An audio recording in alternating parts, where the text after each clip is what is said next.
kembali lagi bisa beribadah pada pagi hari ini. Sebelum kita mulai, mari kita berdoa. Selamat pagi Tuhan Yesus, selamat pagi Roh Kudus. Kami bersyukur Tuhan, Tuhan kumpulkan kami kembali di rumah-Mu untuk bisa beribadah, memuji muliakan Tuhan kembali pada pagi hari ini. Bapa, kami perlu Engkau ya Tuhan, agar ibadah pada pagi hari ini gak terbuang sia-sia Tuhan. Ketika nanti kami pulang, kami diperbarui lagi iman rohani kami oleh karena Tuhan. Kami percaya Tuhan, Tuhan ada di tengah-tengah kami. Kami percaya penyertaan Tuhan gak ada habisnya dalam kehidupan kami. Terima kasih Tuhan Yesus. Kami siap Tuhan menyembah-Mu Tuhan dengan segenap hati kami. Karena kami cinta akan Kau Tuhan. Kami rindu menyembah Engkau Tuhan. Di dalam nama Tuhan Yesus. Kami siap menyembah Tuhan. Haleluya. Amin.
Tuhan, kemuliaan-Mu, kebesaran-Mu Tuhan mengatasi seluruh bumi Tuhan. Terima kasih Tuhan Yesus, terima kasih ya Allah Roh Kudus. Kami bisa menyembah Engkau Tuhan sekali lagi. Kami bersyukur Tuhan, kami bisa menyanyi Tuhan bagi Engkau Tuhan. Kami tahu Tuhan, Kau ada tengah-tengah kami Tuhan. Kau ada Tuhan dalam setiap hati kami Tuhan. Dan maka dari itu Tuhan, kami mau lebih bersemangat lagi Tuhan menyanyi demi Engkau. Terima kasih Tuhan Yesus. Terima kasih ya Allah Roh Kudus untuk kesempatan yang begitu dalam kehidupan kami Tuhan. Kami bersyukur ya Tuhan, kami mau lebih lagi bersorak-sorai demi nama-Mu Tuhan. Karena kami cintakan Kau Tuhan, karena kami mau Tuhan menyanyi bersorak demi kemuliaan nama Tuhan. Di dalam nama Tuhan Yesus kami telah berdoa dan mengucap syukur. Haleluya. Amin. Siap menari buat Tuhan? Amin.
Tuhan, kita sudah nyanyi butuh Tuhan. Tiba saatnya kita akan mempersiapkan diri kita untuk mendengarkan firman Tuhan. Sebelumnya kita mau memberikan persembahan yang pertama.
kehidupan ini Tuhan. Tidak kekuatan kami, tidak manusia Tuhan.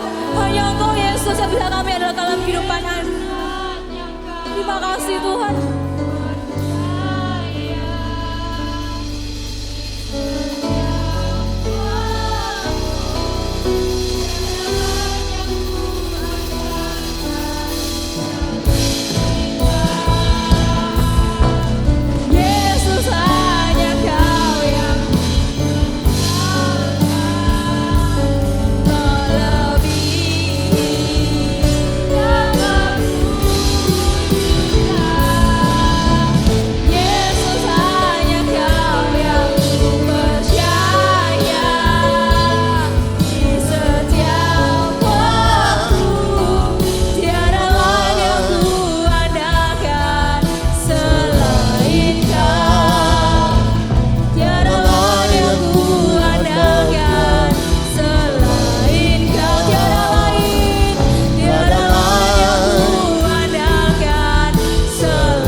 Yesus, hanya Kau yang ku andalkan,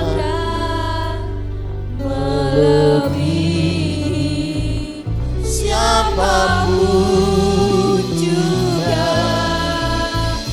Yesus, hanya Kau yang ku percaya, di setiap waktu tiada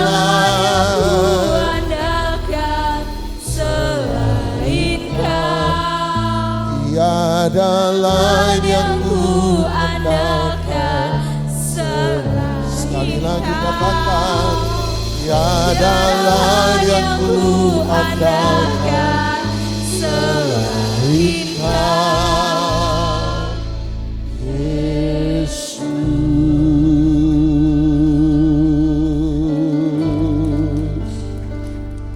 Hanya Engkau dan hanya Engkau, tiada yang lain.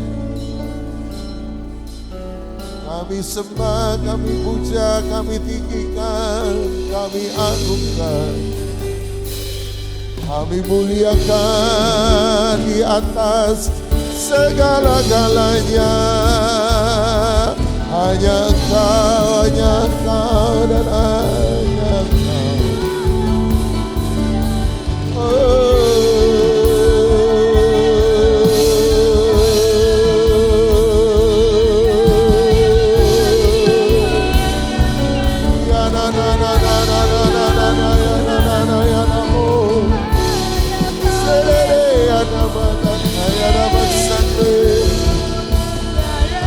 Haleluya.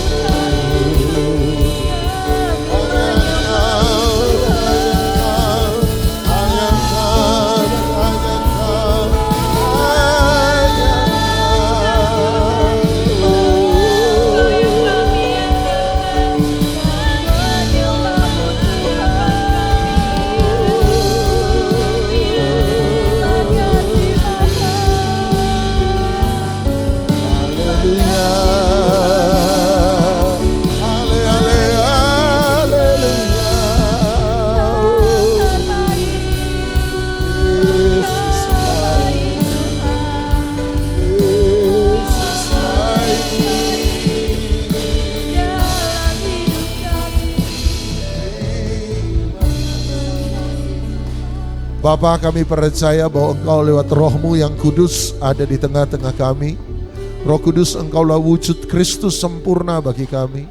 Artinya kami tidak akan pernah mengalami Yesus, kami tidak akan pernah berjumpa dengan Yesus kalau bukan Engkau Roh Kudus bekerja dan ada dan berkarya dengan dahsyat di tengah-tengah kami.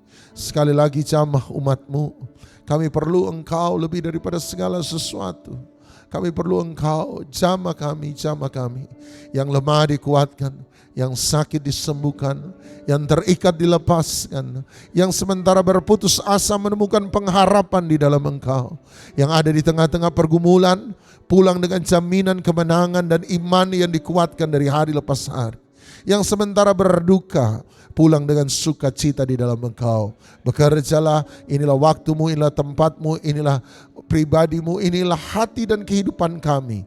Kami serahkan dan berikan kepadamu. Hanya di dalam satu nama yang dahsyat, nama yang luar biasa, nama Yesus yang hebat. Kami sudah berdoa dan setiap kita yang mengasihi Dia, sama-sama kita katakan amin, amin, amin. Silakan duduk. Sebaiknya Anda bangkit berdiri sebab kita akan baca Alkitab kita bersama-sama. Yesaya pasal 43 ayat 18 sampai ayat yang ke-19. Tanpa berpanjang lebar, Yesaya pasal 43 ayat yang ke-18 dan ayat yang ke-19. Yesaya 43 ayat 18, sama-sama 1, 2, 3. Firman-Nya, janganlah ingat hal-hal yang dahulu, dan janganlah perhatikan hal-hal yang dari zaman purbakala. Ayat 19, lihat aku hendak membuat sesuatu yang baru, yang sekarang sudah tumbuh, belumkah kamu mengetahuinya? Ya, aku hendak membuat jalan di padang gurun dan sungai-sungai di padang belantara. Amin. Silakan duduk.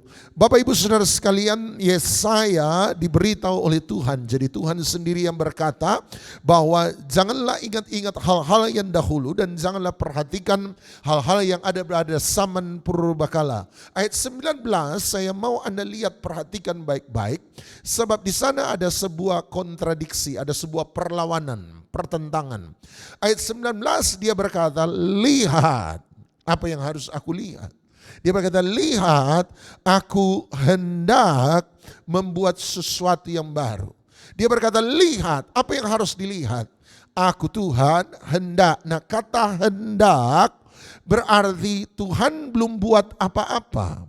Dia baru mau melakukan sesuatu. Dia baru akan melakukan sesuatu. Tapi dia belum melakukan sesuatu. Yang setuju katakan amin. Dia baru mau. Pak Doni habis ini mau kemana? Oh iya, saya mau pergi ke jalan A. Saya masih di sini, tapi saya belum pergi sebab saya baru mau. Saya baru akan. Saya baru hendak. Saya belum berbuat. Sama. Aneh, kenapa Tuhan bilang lihat padahal belum ada apa-apa yang dia buat. Belum ada apa-apa yang dia kerjakan, dia baru hendak. Dia belum telah. Nah, saya tanya sama Tuhan. Tuhan, kenapa Tuhan tidak berkata lihat aku telah melakukan sesuatu yang baru? Kenapa Tuhan berkata aku hendak melakukan sesuatu yang baru? Jawabannya ada pada ayat 18, sebab kamu masih ingat-ingat hal-hal yang ada di masa lalu. Sebab engkau masih perhatikan hal-hal yang ada pada zaman purbakala. Ini prinsipnya, sama-sama bilang prinsip.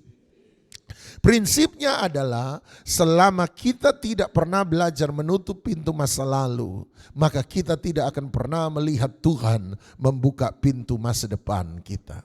Sama-sama bilang, selama saya tidak pernah menutup pintu masa lalu saya, maka saya tidak akan pernah melihat Tuhan membuka pintu masa depan. Sekali lagi sama-sama bilang, selama saya tidak menutup pintu masa lalu, maka saya tidak akan melihat Tuhan membuka pintu masa depan. Dia berkata, aku hendak. Dia belum lakukan apa-apa. Kenapa? Sebab kamu masih ingat hal-hal yang lampau. Anda lihat 2024 pasti punya berkatnya sendiri. 2024 punya mujizatnya sendiri. 2024 punya promosi Tuhan sendiri. 2024 Anda mungkin pernah mengalami kejayaan. 2024 Anda mengalami keberhasilan. Mari mengucap syukur buat semua berkat Tuhan selama 2024. Mari mengucap syukur untuk semua kesuksesan, keberhasilan, untuk semua promosi dan proyek besar yang Anda baru saja dapat di 2024. Tapi ingat baik-baik, keberhasilan 2024 sudah jadi masa lalu. Itu tidak akan pernah bisa dibawa sampai 2025. Yang berlalu sudah berlalu.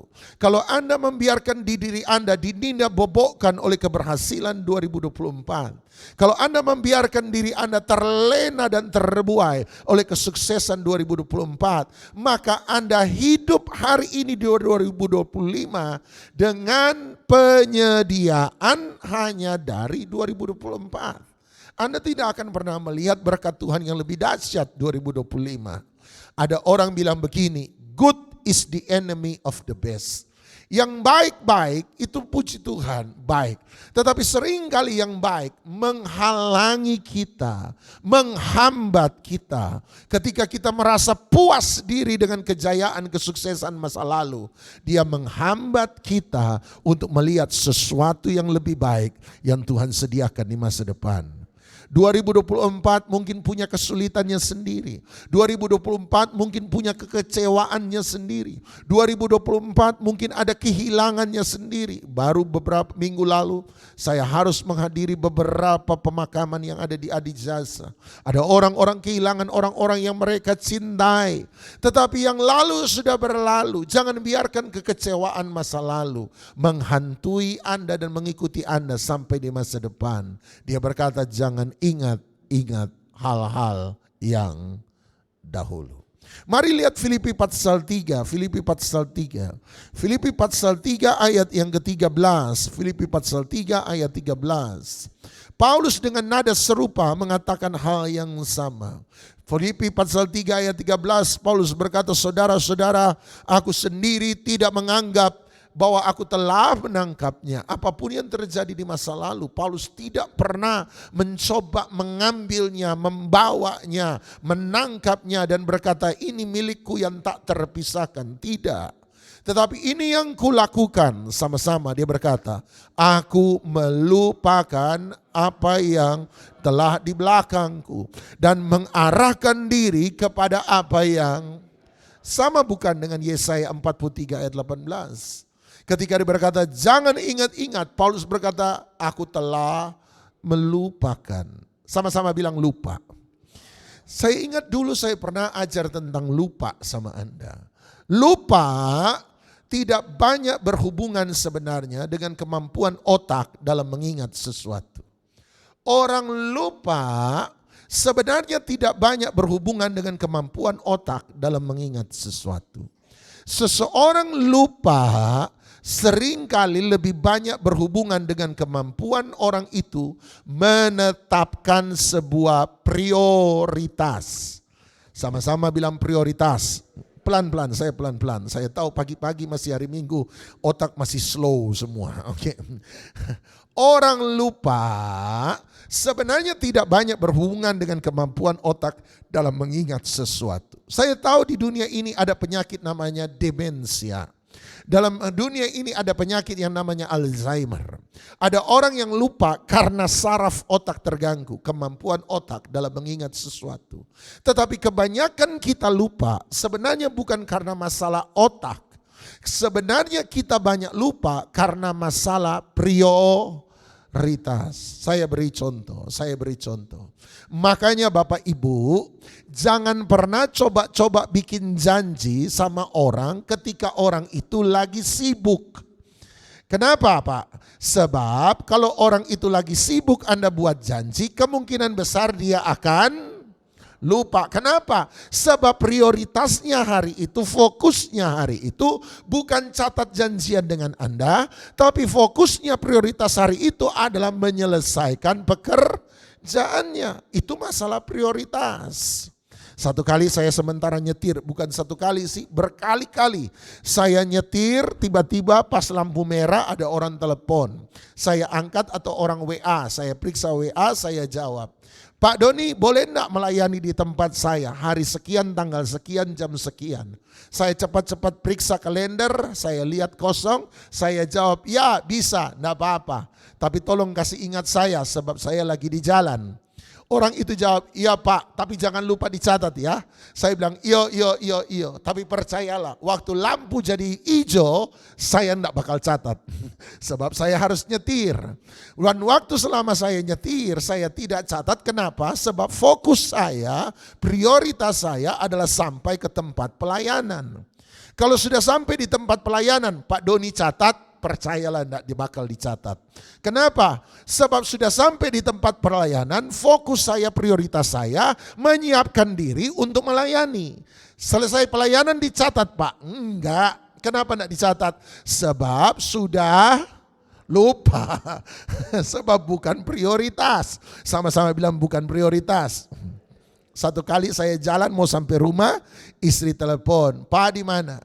Jalan sampai rumah, sebentar lagi sampai. Sabar. Dia bilang enggak, cuma mau titip, boleh enggak titip singgah supermarket? Oh boleh, ada supermarket dekat. Gampang, kenapa? Ini beras di rumah sudah habis. Tolong beli beras buat besok. Oke, selain beras apa? Minyak goreng. Selain beras minyak goreng apa? Kecap manis. Beras minyak goreng kecap manis apa lagi? Enggak, itu saja. Yakin itu saja? Iya yakin. Itu saja ya, beras, minyak goreng, kecap manis. Dia tambah, oh iya, kalau ada ikat rambut tolong beli sekalian. Banyak ikat rambut anak-anak udah rusak, udah hilang. Tolong beli. Saya bilang oke, beras, minyak goreng, kecap manis, ikat rambut. Sampai di rumah, istri tanya, berasnya ada? Saya bilang ini beras. Istri tanya, minyak gorengnya ada? Saya bilang ini minyak goreng. Istri tanya, kecap manis ada? Saya bilang ini kecap manis. Dia tanya, ikat rambut ada? Saya bilang lupa. Kenapa lupa? Sebab bagi laki-laki ikat rambut bukan prioritas. Lupa itu masalah prioritas. Jadi ketika Tuhan bilang lupakan, jangan ingat-ingat. Bukan berarti saya amnesia, tidak bisa ingat apa yang terjadi 2024. Saya masih ingat, hanya yang lalu bukan lagi jadi prioritas. Sebab prioritas kita memang bukan masa lalu. Prioritas kita adalah masa depan. Sebab masa lalu seberapapun buruknya, toh sudah terjadi, tidak akan pernah bisa kita robah. Yang hanya kita bisa robah adalah masa depan. Kita ini terlalu banyak memberi waktu untuk berfokus kepada orang-orang yang membenci kita, sehingga kita sudah tidak punya waktu untuk mengasihi orang-orang yang mengasihi kita. Sekali lagi ya, kita ini seringkali terlalu memberi banyak waktu untuk membenci orang-orang yang membenci kita, sehingga kita sudah tidak punya waktu untuk mengasihi orang-orang yang mengasihi kita.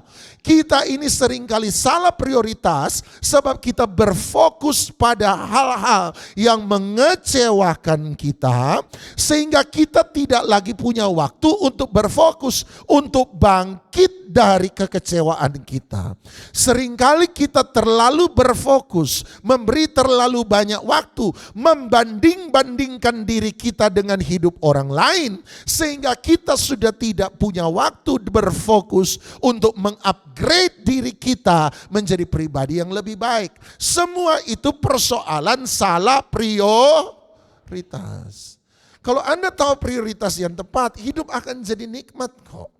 Ya betul ada kegagalan, ya betul ada kekecewaan, tapi saya hidup bukan menangisi kegagalan, saya hidup untuk menyelesaikan persoalan yang ada di depan.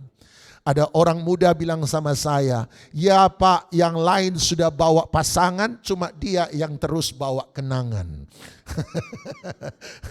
Yang lain sudah gandeng pasangan, dia cuma gandeng kenangan terus. Susah, salah prioritas. Yesaya 43 tadi 18 berkata jangan perhatikan. Nah kata perhatikan juga menarik. Kata perhatikan di sana berarti set your mind on. Pikiranmu kamu taruh pada sesuatu. Dia berkata jangan taruh pikiranmu pada hal-hal yang ada pada zaman purbakala. Set your mind on, kata perhatikan. Nah, saya kasih contoh sama Anda. Pernah dengar istilah begini? Badan ada di sini tapi pikiran ada di mana-mana. Pernah dengar? Ya toh, seringkali kan badan ada di gereja toh. Tapi sementara pendeta khotbah, pikiran Anda sudah sebentar pulang gereja, kemana ya? Ya, badan masih di jam 8.15, 8.20, pikiran sudah sampai jam 9.30, itu luar biasa.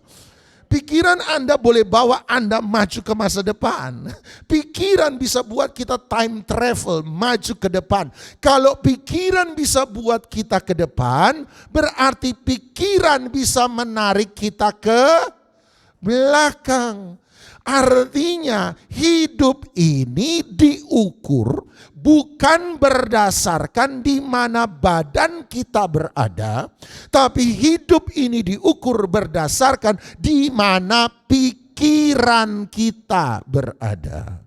Badan boleh ada di 2025 tahun, tapi tahun 1980 diputus oleh pacar, Anda ingat terus. Badan boleh 2025 tapi pikiran 1980. Artinya Anda boleh hidup di kalender 2025 tapi kehidupan yang Anda hidupi sama dengan 1980. Cek jauh ya Pak. Iya, sebab ada orang sampai mati tidak pernah bisa melepaskan masa lalu. Bilang sama sebelah, lepaskan masa lalu. Sekarang lihat kanan kiri, cari muka yang paling menderita. Bilang sama dia, lepaskan masa lalu. Ada orang, aduh sudah umur 75 tahun tapi masih ingat mantan. Ya ampun. Ada orang umur 80 tahun tapi masih ingat waktu ditipu orang. Aduh Bapak Ibu, hidup tinggal sebentar lagi, gak ada harta yang Anda mau bawa di sorga. Masa masih benci sama orang yang tipu Anda 50 tahun lalu? Lepas saja. Jangan taruh pikiranmu di situ. Coba kembali Filipi pasal 3 kali ini ayat 14. Ini yang Paulus lakukan. Saya tidak punya waktu menjelaskan semua. Tapi ada 3 hal yang Paulus lakukan. Nomor 1 ayat 14. Dia berkata, dan berlari-lari kepada... Nomor 1, kalau Anda mau menghadap masa depan, nomor 1 Anda harus punya tujuan. Orang yang menghidupi masa depan, orang yang membentuk masa depan adalah orang yang hidup dengan sebuah tujuan di masa depan. Jadi Anda harus punya tujuan. Nah, saya pribadi lebih suka menggunakan kata visi. Boleh sama-sama bilang visi? Visi bukan tujuan. Kenapa Pak suka pakai kata visi dan bukan tujuan? Sebab tujuan atau goal itu berasal dari agenda saya. Tujuan atau goal itu cita-cita saya. Tujuan atau goal itu keinginan saya. Tetapi visi itu rencana Tuhan, kehendak Tuhan, agenda Tuhan, keinginan Tuhan terjadi dalam hidup saya. Sekali lagi, tujuan itu saya yang mau, saya yang pengen, cita-cita saya, keinginan saya, kehendak saya, kebutuhan saya, agenda saya. Sementara visi itu maunya Tuhan, keinginannya Tuhan, cita-citanya Tuhan, kehendaknya Tuhan, agendanya Tuhan, destiny Tuhan dalam hidup kita. Tuhan Yesus hidup cuma 33,5 tahun. Tapi hidup 33,5 tahun Tuhan Yesus adalah hidup tanpa penyesalan. Sebab sampai akhir dia menyelesaikan kehendak Bapanya yang di surga. Makanya sebelum dia mati dia berkata sudah selesai. Tuhan Yesus Yohanes 4 berkata, makananku, nutrisi rohaniku, kekuatan rohaniku berasal dari mana? Yaitu melakukan pekerjaan Bapa dan menyelesaikannya. Menyelesaikan kehendak Bapa dalam hidupnya. Tuhan punya visi untuk dikerjakan oleh setiap kita. Setiap kita punya visi.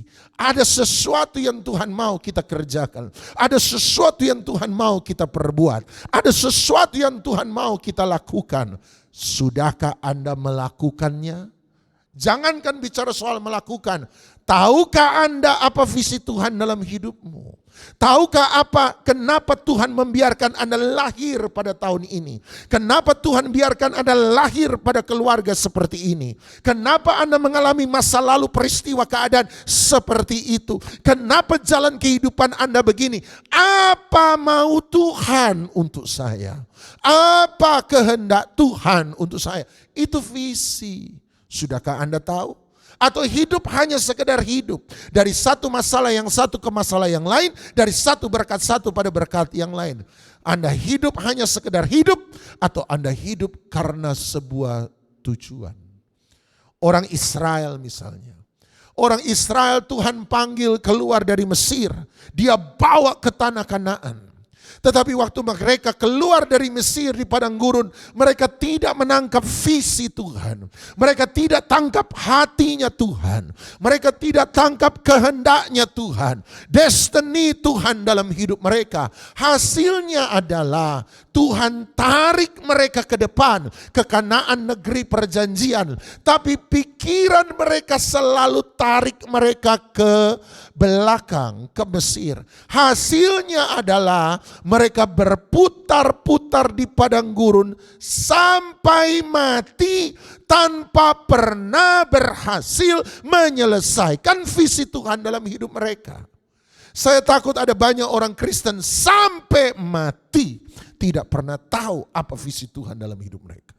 Sampai mati tidak pernah berhasil menyelesaikan apa yang Tuhan mau untuk mereka kerjakan dan lakukan.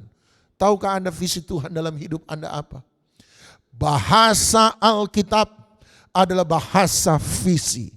Sama-sama bilang bahasa Alkitab adalah bahasa visi. Sama-sama bilang bahasa Alkitab adalah bahasa visi. Apa itu bahasa Alkitab, bahasa visi? Alkitab itu penuh dengan visi. Saya beri contoh. Tanya sama pendeta yang belajar teologi. Apa arti dosa, Pak Pendeta? Anda tidak akan menemukan pendeta belajar teologi jawab dosa adalah pelanggaran terhadap hukum Allah. Itu jemaat awam. Tapi pendeta yang belajar teologi dia bilang begini. Dalam bahasa Ibrani, bahasa perjanjian lama, dosa dipakai kata-kata. Dalam bahasa Yunani, bahasa perjanjian baru, dosa menggunakan kata amar atau amartia. Kata dalam bahasa Ibrani, amar amartia dalam bahasa Yunani punya satu makna yang sama. Apa itu? Makna kata dan makna amar atau amartia adalah meleset dari sasaran, tidak sampai pada tujuan, salah target. Dosa itu bicara soal apa? Tidak mencapai visi. Bahasa Alkitab, bahasa visi. Dosa sendiri bicara soal visi. Jadi dosa Bapak Ibu bukan cuma soal tidak membunuh. Dosa bukan hanya soal berdusta. Dosa bukan hanya soal selingkuh. Dosa bukan hanya soal berzina. Dosa bukan hanya soal berbohong. Dosa lebih daripada semua itu apa? Segala sesuatu yang kita kerjakan tidak sesuai dengan kehendak dan tujuan Bapa, itu disebut dosa. Berarti ketika Tuhan beri kita berkat, kita tahu kan berkat Tuhan ada dua macam. Nomor satu, berkat Tuhan sebagai roti untuk dimakan, dan berkat Tuhan sebagai benih untuk ditabur. Sama-sama bilang roti untuk dimakan, sama-sama bilang benih untuk ditabur. Jadi berkat Tuhan ada dua macam. Nomor satu apa? Roti untuk dimakan. Dua apa? Benih untuk tabur. Berkat Tuhan nomor satu roti. Roti itu kalau berkat, roti itu apa? Anda makan. Nikmati sendiri. Jangan pernah takut menikmati berkat Tuhan. Dia memberkati kita untuk dinikmati. Amin. Ada berkat, Anda tabung supaya jadi persiapan. Ada berkat, Anda makan, nikmati, keluar dengan keluarga. Ada berkat, bayar uang sekolah anak-anak. Ada berkat, Anda boleh jalan-jalan kalau ada lebih. Ada berkat untuk dinikmati. Tapi ingat, ada berkat yang bukan hanya roti untuk dimakan, ada berkat sebagai benih untuk ditabur. Kalau benih untuk ditabur, kemudian Anda ciak juga, Anda telan juga, Anda makan juga, padahal berkat itu Tuhan beri supaya kita salurkan sama orang lain. Tapi Anda makan demi kepentingan diri sendiri, sesungguhnya menurut Alkitab Anda sudah berdosa. Ayo. Apa bedanya berkat Tuhan, Tuhan taruh untuk orang lain, dia taruh sama kita supaya kita bagikan pada mereka. Apa bedanya dengan mencuri? Halo? Apa bedanya dengan berzina? Istri orang dalam embat juga. Apa bedanya dengan itu? Berkat itu sesuai tujuan. Kalau tidak sesuai tujuan, bahasa pemerintahannya salah peruntukan. Itu bahasa pemerintahan. Kalau Anda pakai berkat Tuhan untuk disalurkan, Anda makan bagi diri sendiri, Anda berdosa. Kekuatan kesehatan jasmani Tuhan kasih. Bukan cuma supaya kita jalani hidup-hidup kita. Tetapi Tuhan beri kekuatan, Tuhan beri kesehatan, Tuhan beri kemampuan, Tuhan beri kebisaan. Itu juga untuk melayani Tuhan dan sesama. Setuju? Berarti kalau kita sehat, kita kuat, panjang umur, tidak melayani Tuhan dan sesama, sesungguhnya Anda Ayo. Bukan nanti Anda mencuri baru bilang berdosa. Bukan nanti Anda berzina baru bilang Anda berdosa. Tidak melayani Tuhan, tidak tepat sasaran, tidak sampai pada tujuan, salah target, itu disebut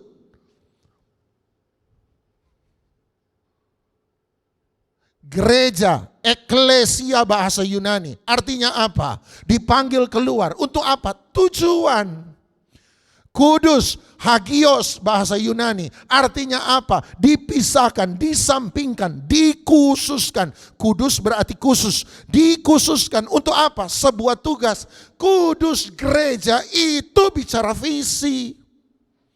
Bukan cuma nyanyi, kita dipilih dari segala bangsa. Kita dipilih jadi umatnya, teret, kita dipilih, tidak buat apa-apa.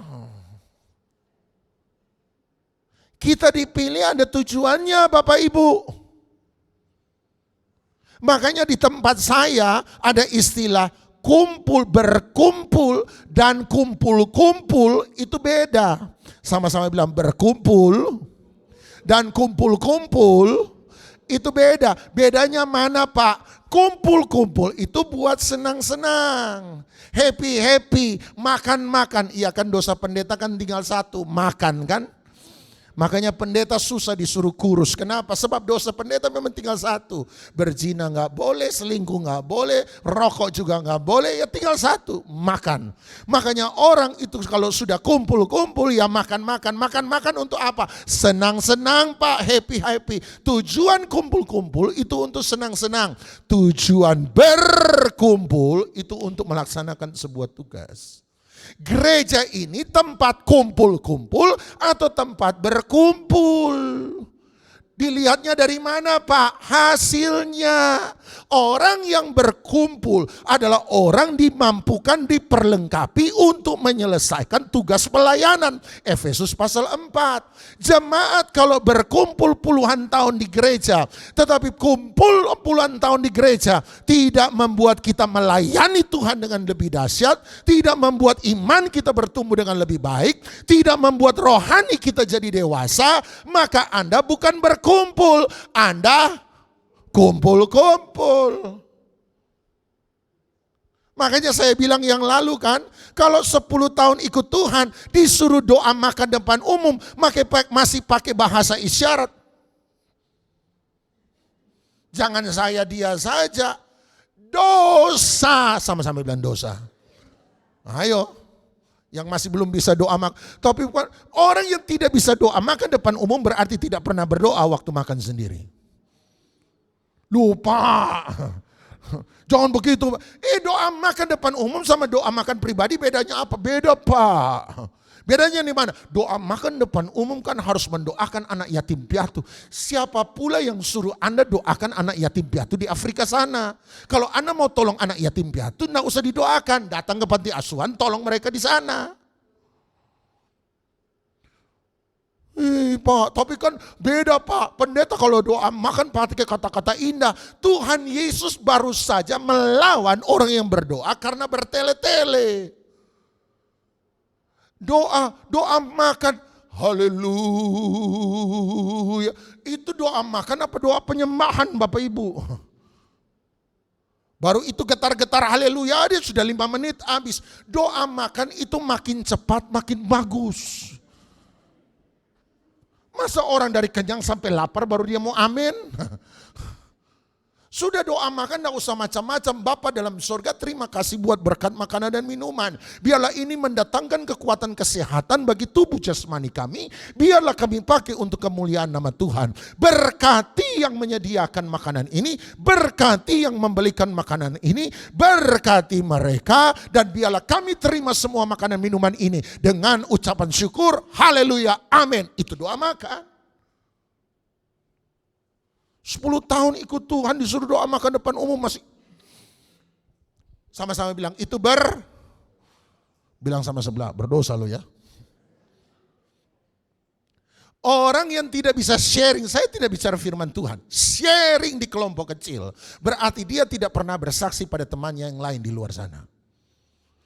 25 tahun ikut Tuhan tidak bisa sharing, keterlaluan Bapak Ibu.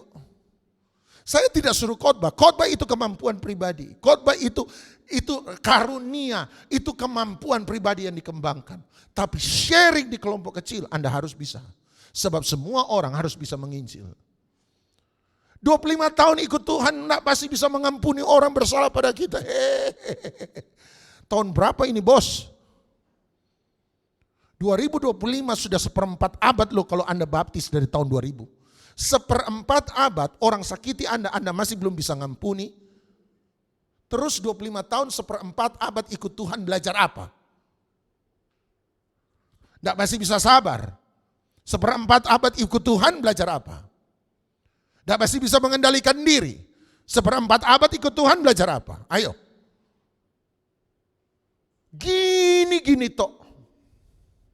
Di sini tidak ada, di sini baik-baik semua. 2025 akan terlihat Anda ini kumpul-kumpul atau berkumpul. Dilihat dari mana kedewasaan rohani setiap orang bertumbuh karena ibadah atau tidak. Kalau bertumbuh, ini tempat berkumpul. Ada makan-makannya? Ada Pak. Tetapi hasilnya terlihat berkumpul. Lihat dari hasil. Sama-sama bilang lihat dari hasil. Periksa diri masing-masing. Saya berkumpul atau saya kumpul-kumpul. Kalau kumpul-kumpul Anda tidak berubah. Kalau berkumpul ibadah hari ini tahun-tahun sebelumnya membuat Anda dewasa. Itu artinya Anda berkumpul. Mari kita datang pada Tuhan. Mari pemain musik.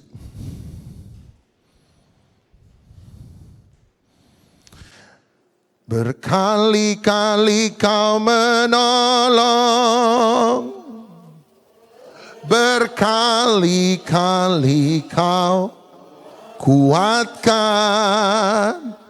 dalam rasa sakit. Engkau ada, Yesus setia. Berkali-kali kau menolong, berkali-kali kau kuatkan dalam lembah kelam. Engkau ada, Yesus setia. Saya pernah katakan sama Anda, mujizat ada bukan sebagai jawaban akhir Tuhan atas doa kita. Mujizat ada untuk membuat kita mengenal Tuhan dengan lebih dalam. Iman kita lebih dalam. Kekuatan rohani kita lebih dalam. Pengenalan kita akan Tuhan lebih dalam. Kalau Anda ditolong Tuhan tapi Anda tidak jadi lebih baik untuk percaya, iman Anda masih gampang untuk digoyahkan, berarti gagal tujuan kenapa Tuhan buat mujizat dalam hidup kita. Dia buat mujizat supaya kita percaya dengan lebih baik. Dia buat mujizat supaya iman kita tidak digoyahkan. Dia buat mujizat supaya kita mengenal pribadinya makin intim dan makin intim. Kalau Anda ikut Tuhan, Anda alami mujizat pertolongan Tuhan, tapi tidak buat kita lebih dewasa, tidak buat kita lebih kuat, tidak buat kita lebih teguh dan tidak mudah digoyahkan. Ada yang salah dalam ibadah kita. Hari ini yuk masih periksa, kita ini ditolong Tuhan kumpul-kumpul, atau kita ditolong Tuhan jadinya sebuah berkumpul. Mari kita bangkit berdiri sama-sama sebelum saya serahkan kepada hamba Tuhan yang akan melanjutkan. Berkali-kali kau menolong. Ingat kebaikan Tuhan, ingat kebaikan Tuhan, ingat kebaikan Tuhan.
Terima kasih Tuhan Yesus. Terima kasih Tuhan untuk firman yang ditaburkan Tuhan pagi hari ini. Kami bersyukur dan berterima kasih Tuhan. Kami belajar satu hal lagi Tuhan melalui hamba-Mu pada pagi hari ini. Tuhan, kami berdoa untuk hamba-Mu yang menyampaikan firman Tuhan, Bapak Doni Tatimu. Tuhan tambahkan berlipat kali ganda Tuhan dalam pelayanannya. Tuhan berikan hikmat yang melebihi Tuhan. Tuhan juga pakai beliau menjadi berkat dimanapun dia berada. Tuhan juga sertai keluarganya, pelayanannya, dan orang-orang di sekitarnya banyak terberkati Tuhan melalui pelayanan yang beliau sampaikan. Terima kasih Tuhan Yesus, terima kasih ya Allah Roh Kudus. Kami percaya Tuhan, iman rohani kami diperbarui lagi Tuhan melalui hamba-Mu Tuhan. Terima kasih Bapa. Sebentar kami juga akan memberikan persembahan yang kedua. Kiranya Tuhan memberkati Tuhan setiap tangan-tangan yang memberi maupun yang belum memberi. Karena kami percaya ya Tuhan, Kau akan pakai persembahan yang Kau berikan untuk memperlebar kerajaan-Mu di tempat ini. Terima kasih Tuhan Yesus. Kami siap memberi dalam nama Tuhan Yesus dengan penuh sukacita. Haleluya. Amin. Silakan duduk semuanya. Puji Tuhan saudara, sebuah kekuatan yang kita terima melalui firman Tuhan pada pagi hari ini saudara, dan gereja juga berterima kasih kepada Bapak Pendeta Doni Tatimu yang walaupun ada pelayanan di tempat lain, terpaksa beliau meninggalkan lebih dulu, tapi saudara, beliau menyediakan waktu untuk gereja kita. Ini sesuatu yang menjadi berkat bagi kita, amin saudara. Dan tahun ini kita juga ada beberapa kali jadwal yang sudah diagendakan oleh beliau untuk gereja kita. Berita gereja saya sampaikan, jadwal ibadah di tempat ini setiap hari Selasa di gereja diadakan ibadah wanita jam 4 sore, kemudian setiap hari Kamis pagi jam 8 pagi ibadah doa puasa, ibadah Doa malam masih secara online lewat Zoom jam 7 malam, dan hari Sabtu ibadah kaum muda jam 7 malam. Hari Minggu seperti hari ini, pagi hari setengah 8 pagi, ibadah raya. Dan untuk jadwal pembicara hari ini Bapak Pendeta Doni Tatimu, minggu depan tanggal 19 akan saya layani, dan tanggal 26 Januari akan dilayani oleh Ibu Pastor Teresia. Puji Tuhan, saudara, sekali lagi saya juga sampaikan, seperti disampaikan oleh Bapak Pendeta Doni Tatimu, sebuah visi, misi adalah sesuatu yang ditaruh Tuhan di dalam hati kita untuk kita kerjakan. Dan tahun ini gereja mengangkat kembali visi misi almarhum Bapak Gembala, mencari yang hilang dan mencerdaskan iman jemaat. Dan biar kita support visi misi ini, seperti tadi disampaikan, setiap kita berapa tahun kita ada di gereja, kita harus bisa melayani, kita harus bisa sharing kebaikan Tuhan kepada saudara-saudara di luar. Amin, saudara. Demikian berita gereja, saya serahkan kepada WL. Puji Tuhan, pengumuman lain tidak ada, kita memberikan persembahan kedua.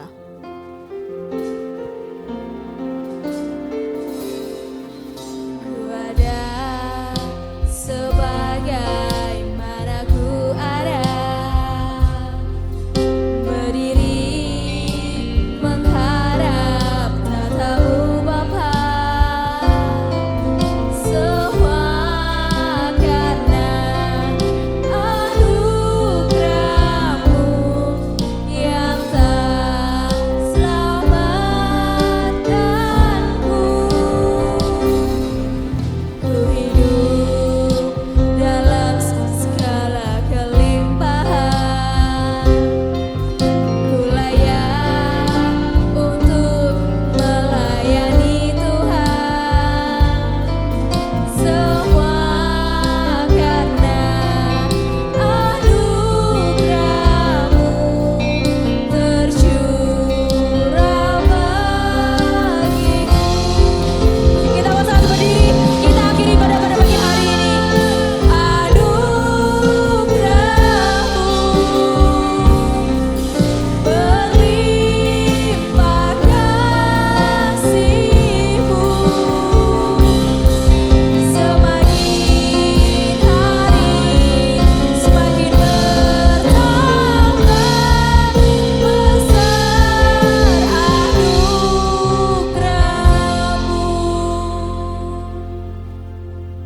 Syukur, terima kasih Tuhan, terima kasih.